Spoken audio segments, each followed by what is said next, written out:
Welcome to Behind the Tools. Here's Tradify CEO and your host, Michael Steckler. Hi everyone, welcome back to another episode of Behind the Tools. Delighted this week, we've got a returning guest. So Anne Timpany from White Star Property Services down in Wanaka in New Zealand. And for those of you with a good memory or who've been listening to every episode, Anne was previously ran a business in the UK in London called On Tap Plumbers. And Anne was on episode number 27. For those of you who want to go back, if you want to listen to that. Anne, welcome back to the show. It's good to be back. Thank you. Great to have you. And Anne also, full disclosure, is a board director at Tradify as well. So one of the reasons that Anne is a board director at Tradify is obviously Anne is in the trades, and we thought it was really important to have someone that was both a customer and understood the business inside out on our board of directors to help us think through how we build the business and the product that we build. So Anne, maybe just for background, it might be worth starting with, do you want to maybe just talk to your journey briefly for those who didn't listen to episode 27? Yes, sure. So my husband is a plumber, and in the UK, when we were in London in 2009, he decided he wanted to go out on his own and set up his own plumbing company. And it was just around the GFC, or the global financial crisis time. So I'd been made redundant, and so I was kicking around, and I have a background in sales and marketing. And so I said to him, well, if you need any help on the sales and marketing side, then I'm here, because that wasn't one of his specialties. So he said, great, let's do this together. So we started On Tap Plumbers in early 2010, and we grew very quickly. We started out operating out of North London, and then we moved up to St Albans near Watford, and we grew our business from a residential plumbing company with Raf in his van going around with his tools doing people's boilers, and because he was also a qualified gas engineer. And so he would do just odd jobs around people's houses, and then we started getting contracts for larger works. So we started out with a warehouse at Terminal 4, Heathrow Terminal 4, and then continued on to do some luxury residential developments in London. And then it all kind of grew from there to us doing the Facebook headquarters and Amazon's headquarters and tower blocks down at Canary Wharf. So we did some large scale works. So we went from being a small plumbing company to more of a contracting plumbing company at the end. So we ran that for 10 years before we moved to New Zealand, just before the big March lockdown of 2020. Oh, and it's great. It's a great growth story. One of the things that often comes up is, some companies are happy with kind of where they're at and they want to maintain the size they're at. Others think through growth. I've asked you this before, but what was the plan? You came into this, with a business starting off more residential. Was there a plan? How did you approach thinking about growth and expansion? Yes, we had big ideas right at the beginning. And it didn't go quite as we originally planned. But when we started out, because my background was in sales and marketing, so I wanted to build a brand that made us look a bit bigger than we actually were. So I used inspiration from big gas and plumbing companies in the UK, like British Gas. Yeah, a little bit. I was punching very high above my weight there, but I looked at their branding, and we created On Tap Plumbers, the image of it straight away in a similar vein to those. And we started out straight away with a website. We started out straight away with a van that had signage and workwear, and we went for a very different type of branding as well. So what we were planning to do in the early days was to grow very quickly and perhaps franchise the business. So that was one of our big plans. But yes, that kind of fell by the wayside when we started doing contracting, because what we found with contracting was it gave us guaranteed work for a lengthy period of time. And we also had very reduced margins and things. Very reduced costs by not having to have a lot of vans on the road and things like that. So that's why we went down that road instead. Yeah, was there a moment that defined that made you go, right, we should subcontract versus hiring people full time? Yes, there was a few moments. I think it was around 2013, 2014, when we had 2 little baby boys, and I was also pregnant, and Raf was working 7 days a week and working all hours of the day. And I was like, this can't continue this way. You need to be at home and spending some time with your family. And so the larger contracts started coming our way from just one particular client. Yeah. And we thought, this is great. Commercial contracting, 5 days, normal working days, normal working hours. He's around in the weekends, and we can grow the team, and we have guaranteed work. So in 2014, Raf went off the tools completely and just managed the contracts that we were growing. And was that, I mean, sort of not speaking on his behalf, but did he find that a challenge at first, doing that, moving from sort of being on the tools to more of a management role? He loved it. He does enjoy being on the tools, but he also really enjoys things like negotiating. He loves, because he's not he's European, he's Albanian, and he just loves to barter and negotiate, and he's very good at it too. So he loves that part of the job, and he's a real people person. So, dealing with site managers and QSs and estimators and things like that, he just loved it all day long. Yeah. And he's very bright, so he needed to be stimulated as well. So he actually taught himself how to really learn commercial contracting, the laws and things like that around it. Yeah. So he became very good at that type of thing. And did you have, from a hiring point of view, it's obviously different subcontracting and then hiring people, but prior to that, presumably you had hired some people. Yep. How did you, when was the moment that you decided to do that? And was there a moment in terms of the amount of work you had? Was there a plan around that? So we had to hire pretty quickly, actually, after we started the business in 2010, because the business was growing quite fast. And in the UK, a lot of the work that we were doing needed 2 plumbers or gas engineers. Yeah. Because you're looking at lifting boilers, because Raf was doing a lot of heating work and gas work. So lifting boilers up multiple stairs, cylinders, things like that. So he actually needed a second hand very quickly. So we brought on a guy very early on who had been an apprentice, but he was quite far past the apprentice stage, and Raf knew him quite well personally. So he was our first one, but we didn't employ him directly. We just subcontracted him, like a lot of trades companies do in the UK. Yeah, and so he was a known quantity though. Raf knew him and knew what he could do and all that stuff. Yeah. And then how did you approach subcontracting? Was that easy for the company? I mean, must still be hard to sort of scale up and support that level of growth. Subcontracting's tricky because, they can drop you and you can drop them at any point. So it's got pros and cons for both the business and for the individual that you're subcontracting on. So, it depends on the individual as well, because you can still build loyalty with them, but some of them are just, someone else is offering them an extra £5 a day, they're off. Yeah. And when you've got a team, like we grew to 75 plumbers at one point, and so there was a lot of churn. There was a lot of people coming and going for really basic stuff, and you'd have to have very strong site managers managing a team of 12 plumbers on one site, because some of them just come and go. They'll turn up late, they'll leave early, they won't even turn up at all, and they'll have one of their mates covering for them. There was all sorts. There was a lot of drama. Too much drama. How did you approach that? Did you try and build a culture so that people felt like they were part of the company, even though they were subcontractors? Yeah, we definitely tried to build a culture in the company. We used to do like a monthly drinks, for example, because we had plumbers on, say, 4 or 5 different sites around London. Sometimes they wouldn't even see each other, so they didn't even really know they were kind of part of one company. So we did these monthly drinks, and we'd take them to like ping pong hall one time, or we'd take them to paintballing another time, and we'd bring them all together, and they love those events. Was at the Crystal Maze in Angel Islington. That was a great event. It was quite competitive, so that really brought a whole bunch of us together. So we did try to build that culture, but it's harder the bigger the company gets. It's really hard to keep that culture going.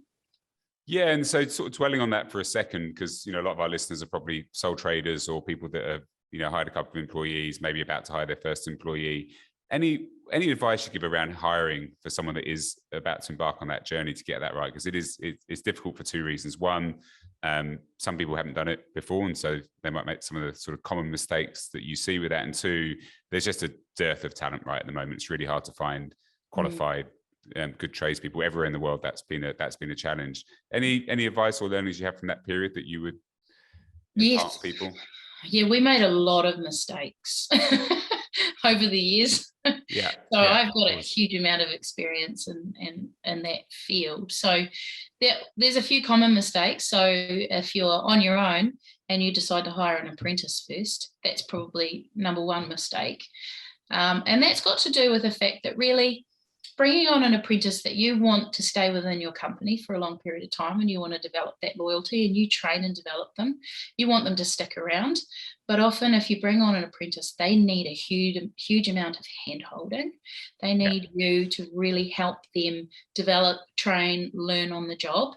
And that can actually take you away from being able to move through your work as you need to and get as much work done and keep your productivity levels up. So I would say first person that you hire shouldn't be an apprentice. It should be a qualified tradesperson. Secondly, check the references. So we made a few mistakes where we didn't check the references and had a few nightmares off the back of that with a few lies coming through. And then people not turning out to be the people that we thought they were. And that was rough. Things like make sure that you have some interview questions and you actually interview these individuals, because it's really easy when you're really busy and I just don't have time to meet this person. I'm just going to hire them and hopefully it's going to work and we're just going to get on with it. But you actually really do need to take some time to make sure you get the right people, because it can cost you a lot of time and money hiring the wrong person. Yeah. And then them leaving a week later, and then you have to repost the job again. And, it's a costly mistake. So often you can think it's okay that they sound good on the phone, but really you should try and meet them face to face before you take them on. And as I said, have some interview questions. Don't be too relaxed about it. Don't be like, oh yeah, how long have you been working in the job? Sweet. Oh yeah, what have you done before? Okay, let's get going then. Have a little, have a bit more of an in-depth conversation with them about, what's important to them, what kind of values they have, what kind of background do they have. There's a lot of different questions, and you can look on Tradify, and we'll have some interview questions on there that can help you out. So there's lots of resources around to be able to refer to. Having the right documents in place. We can be, again, in trades, very relaxed about these types of things, but ultimately, if you don't have an employment contract for them, and it will protect them and it'll protect your business, because we've had a few incidences where we've been taken to tribunal by young apprentices. Right. And if we didn't have those employment contracts in place, we would have ended up having to pay them out, 1, 2, 3 months work while they took off. So having an employment contract in place, and also having things like employee handbooks, if you can get those. Again, there's lots of resources online. Just making sure that when you bring that new person, the apprentice or the tradesperson on board, that it's very clear to them what's expected of them. What time you expect them to turn up, what time they're going to finish work. Just have all of the questions that they're going to ask you, anticipate them all, and have it all laid out really clearly. What time's smoko, for example, how long they've got for their lunch break, whether they're getting paid for their lunch break or not. I mean, all these questions come up. So just make sure you have it all really clearly defined, written down and communicated to them, because that's going to save you a lot of headaches in the long run. Yeah, that's just that first step of even writing that down. I think is interesting. He talks about lunch breaks, and those some things that we might think of as being very basic does make a difference. And you talked about values. That's one that comes up a lot. That sometimes it's about cultural fit, and some businesses attract a certain type of person. Did you have that defined? Was it sort of clear for people that worked with with OnTap, what that looked like and what was expected of people? Yeah, I think the bigger we grew, that was really hard to establish. And again, often we were recruiting really quickly on the go. I mean, we're making all those mistakes that you shouldn't be doing, not really meeting them first, not really having a good conversation with them first, and then finding they drop off after a couple of months, because if you find out that they, for example, they have floated around and they've worked for a bunch of different tradies and they've moved along very quickly, then you find out that probably they do go to someone else for that extra £5 an hour or whatever, Yeah, and whether they like being part of a company with lots of people or whether they'd rather just work by themselves, that's also quite a big defining factor in, the growth of the company as well. Yeah, of course. And so you've sort of gone from doing that, then now you're in Wanaka, which for those that don't know is sort of on the South Island of New Zealand, very currently covered in snow, sort of near Queenstown, which is probably its more famous neighbour, I think would be fair to say. But Wanaka's a very beautiful place with a lovely lake and everything else. So quite different to London. And now you're starting again. Do you want to maybe talk us through sort of that journey and what that's been like? Yeah, so we left the UK at the end of 2019 and decided we would move back to New Zealand. My husband had always been keen to live in New Zealand. It's a lot slower pace of life. There's only 10,000 population in New Zealand, so we've gone from, 12 million in London now? Oh, 10,000 in Wanaka, you mean, not New Zealand. Sorry, yes, 10,000 in Wanaka, sorry. And so we've gone from a very fast-paced, heavily populated place to a lot slower pace. I mean, the tradies here have something they call the Wanaka way. So if it's a powder day up on the mountain, everybody just expects that no tradies are going to turn up. They're all going to be up on the mountain. It can be a bit difficult when you're trying to schedule your works and your programs. There's some other interesting things around here is that most of the tradies here employ, they don't subcontract. Right. So they tend to employ plumbers here. There's not a huge pool of plumbers in Wanaka, but there's a huge amount of building work going on here. So there's a huge need for them, but there isn't a large pool of them. So they tend to stay and they stay around for a while. Then a lot of the young ones want to go away and travel the world and go to London and work in London and experience all of that, what that has to give them. So it's been great moving here. It's been great for the children. Raf has worked for a couple of different plumbing companies here in Central Otago. So he's worked in Wanaka for 2 plumbing companies, and now he's working in Queenstown for a plumbing company. So there's quite a few plumbing companies around. The biggest one has probably got 12 employees working for it. Right. Yeah. And they all tend to do a bit of everything. Yeah. And then, what led you to White Star? So funnily enough, when we came back to Wanaka, we thought we're not going to do plumbing, we're going to do something else. So we looked around for a food business or a restaurant or something like that. And then COVID hit, and that's just like, not a good idea anymore. Raf ended up again working back for other plumbing companies and learning a lot about how they operate here. And then discovering that actually here in New Zealand, compared to what we were doing in the UK, the margins are better here. And his knowledge and my knowledge of running a plumbing company is still very definitely relevant over here, just as much as it was over there. And we thought, well, let's just go back to what we know, because there's a huge boom in construction here. There's a huge need for plumbers here. So let's go back to what we know. So the other difficulty though here is in New Zealand, if you're a UK qualified plumber and gas engineer, you can't just start operating like you do in the UK. You have to get your qualifications. Unfortunately, Raf has had to go through a number of different exams to basically re-qualify under the New Zealand system.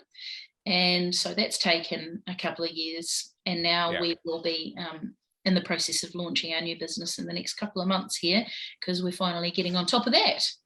And what do you, I mean, what's intriguing is you've done it before, which I think I tend to find is very useful because you refer to it, right? You've made a ton of mistakes, which I think is the great thing about, one of the great things about having experience in business is actually that you just learn it's pattern recognition. You see the things that went wrong and you try to avoid making those mistakes again. How will you approach, is there stuff that you'll do that you did similarly? I mean, like when you think about the branding and how you marketed the business in London, are there some similarities or things that you will do the same? Yes, definitely. There's things like networking that was very powerful for us in London. Whereas in London, we started out with no connections or network that we could use to support us launching our new business. So we really had to create those relationships from the start. Whereas here, I have a lot of relationships because I'm from here originally. So I know a lot of people here and I know a lot of businesses and networks and connections. So that's going to make things a little bit easier for us. We're developing a business a completely different way than what we would have done in the UK. So what we've also learned in business in the UK, contracting, as good as it was, is actually a really high risk game to play. And with the potential to fall over at any point and can get very stressful with the amount of money that's at stake. So what we always avoided in the UK was doing maintenance work and servicing and repair work. And that's exactly what we're going to do here in New Zealand. We're going to focus on maintenance and repair and servicing work. Most of the plumbers here all focus on the new build stuff. Not many of them are focusing on the maintenance, and there's just continual gripes and moans that nobody can get a tradie here to just come around and fix their tap or things like that. So those little jobs are the ones that we're going to focus on here. And is the plan initially, so how you think about hiring and the plan over time? Do you have a vision of what that looks like? Yeah, definitely. What we want to do here, rather than build a plumbing company, we're actually going to build an all-round maintenance company that serves all the different plumbing, electrical, heating, all the different services that operate within a household. So we're not necessarily going to go out and just employ a whole lot of plumbers. The next employment will probably be a fully licensed electrician. That's what we'll look for next. And then we'll look for all those different tradies that do those different services. And what we've also learned is that there's potential there if we give them some shares in the business, that will be a much quicker and easier way to grow the business and keep their loyalty and retain them on a long-term basis. Yeah, it's pretty interesting because we spoke about this briefly before we started recording, which is, White Star Property Services is very intentional, right, to capture not White Star plumbing, whatever else it is. And so anyone listening who's thinking in that direction, it's quite a smart way to approach that. And also the share thing, how commonplace is that companies are giving a share of the company to employees who come on board early? Yeah, it's not that commonplace, but one of the companies that Raf worked for here in Wanaka, which is actually now a nationwide business, that's exactly the strategy they have, and it's one of the biggest plumbing companies in New Zealand. So that's where Raf's experience working for them came in quite handy, that we learned about that strategy that they have. So that's kind of where that came from, and it's very effective for them. Yeah. And talking about retention, I mean, I was going to ask you about retention of staff and employees and how do you generate loyalty? How do you think about that? Is that one of the tactics that you think is going to be pretty beneficial? Yeah, there's a few things here. Again, as employees, they get a lot of perks here. So they'll get health insurance. Right. They'll get access to a company vehicle that they can use all the time. They can even take it on holiday to the North Island if they really want to. They'll get their pensions paid into. Well, they do that in the UK as well. But there's a whole lot of extra benefits that you can add into it. I remember Raf got a voucher from New World for $250 at Christmas time. There's little things that we can do along that line. But I do think at the end of the day, particularly in New Zealand, where if you're an employed tradesperson, you can really hit that ceiling on salary-wise very quickly. So you can earn the same amount from once you've qualified out of your apprenticeship right up into being 40 years old. You can be pretty much stuck on the same wages for 20 odd years. So we are looking at ways that we can help our employees on the wage front and salaries, and even things like here in Wanaka, they all want to go skiing, so buy them a season's pass, or get their kids on the mountain and pay for their season's passes. there's a lot of different things that we can do. Yeah, cool. That's great thinking. And then sort of final question, really, as you think sort of longer term, I mean, we're in a weird sort of time post-pandemic, now unfortunately looking like another recession on its way, if not already hitting in different countries. How do you think about future trends for trades? And when you think about your own business, are there things that you sort of look ahead and go, right, we need to really lean into that? Yeah.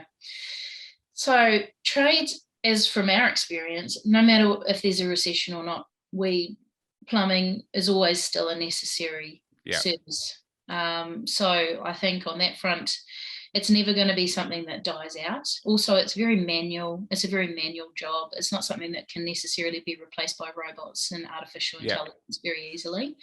There's going to be a huge growth in home technology. There was already happening in the UK when we left. So that, I think for any plumbers looking at the future, or gas engineers or trades looking at the future, they need to really look at future technology and where that's going and try to upskill on that front. And obviously, when the government create new legal, new policies and new laws around climate change and the environment and electric cars and things like that, I'm seeing a huge growth in electricians training up to become, EV specialists and things. Yeah, 100%. That seems to be the direction that lots of people are getting into. Cool. And then we always finish with a few questions. Now, I know you're not on the tools, so I'm going to sort of be selective in how I ask them. As a company, though, did you have a preference in terms of your main tool brand that you would use when you're in the UK or now in Wanaka? We in the UK, we used a lot of Hilti. Yeah. We had a subscription service with them, actually, like a monthly subscription service. So we got a lot of Hilti tools, and they're still here. There's Hilti in New Zealand as well. Yeah, and what's your view? Actually, I know the answer, but I'm just intrigued to ask it. Your view on tool insurance. This is a thing that comes up a lot. Tool theft. It's actually a problem worldwide. I mean, it's actually a slightly bigger problem in the UK than I think it is in New Zealand, but it's definitely an issue that sort of I would suggest some of the sort of bigger industry bodies aren't addressing or taking seriously enough. But what was your view on that in tool insurance? We had so many tools stolen and so many, because also the subcontractors, they had to have their own tools. Yeah. And their tools were stolen from sites all the time, out of the back of vans. It was just constant.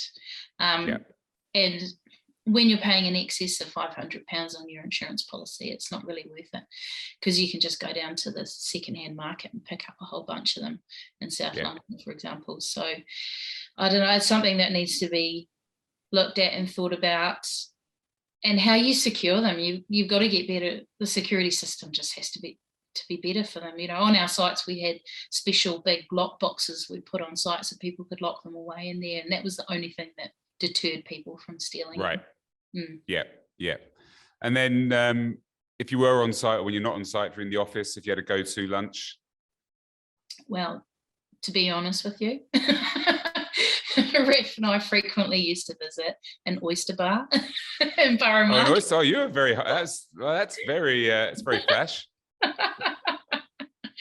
But so we had a variety, because when you work in central London, you've got everything. A lot of choice. Yeah. Oh, pret a manger. Love pret a manger. Just a really good prawn mayo sandwich from Marks and Spencer's. That was a great lunch too. Yeah. All for a couple of pounds, so £2-3. Yes. Yeah. Cool. Great. And then any sort of pet peeves that you saw on site, or when you were dealing with the sort of working with the teams, anything that really sort of used to get you? Oh, where do I start? There was a lot. I kind of briefly touched on it earlier, but when the guys just didn't turn up on site and they got somebody else to sign in for them, and then we got all the data downloaded from the security guys on the front desk to see who was coming in and out, and it was actually quite appalling. And we didn't realise until a couple of months after they were doing this. So just that they were taking the complete mickey and still expecting to get paid their £180 a day or whatever. It's just awful that they would do that. But yeah, okay, that was a big one. Cool. And then anyone else you think we should, sort of last question, you come across a lot of people, anyone you think we should speak to next on the podcast that you think is interesting? Oh, there's quite a few. Manufacturers are really good to talk to. Yeah. They've got such a such good insight into every part of the industry, because they talk to so many different people. So like, if we're talking UK or New Zealand, the UK, things like Polypipe are really interesting to talk to, Marley plumbing fittings, Valent, Worcester Bosch, any of those kind of manufacturers. Yeah, cool, great. Well, Anne, this has been super insightful again. Really appreciate you joining. It's been great. I think hopefully some people out there thinking about starting a business have picked up a few tips and tricks from this. So appreciate it. And obviously I'll talk to you soon. Yes. And for everyone else, thanks again for listening. And if you have any comments or feedback, or you want to appear on the show, please do hit us up. There's an email address in the show notes. And if you can rate, review, if you use Spotify or Apple, that would be greatly appreciated. Until next time, thanks a lot. See you. And that brings us to the end of this episode. Behind the Tools is brought to you by Tradify, job management software for your trade business. If you enjoyed the podcast, let us know by leaving a review, and be sure to tell your mates about it. Email behindthetools@tradifyhq.com if you or someone you know would be keen to join the show as a guest.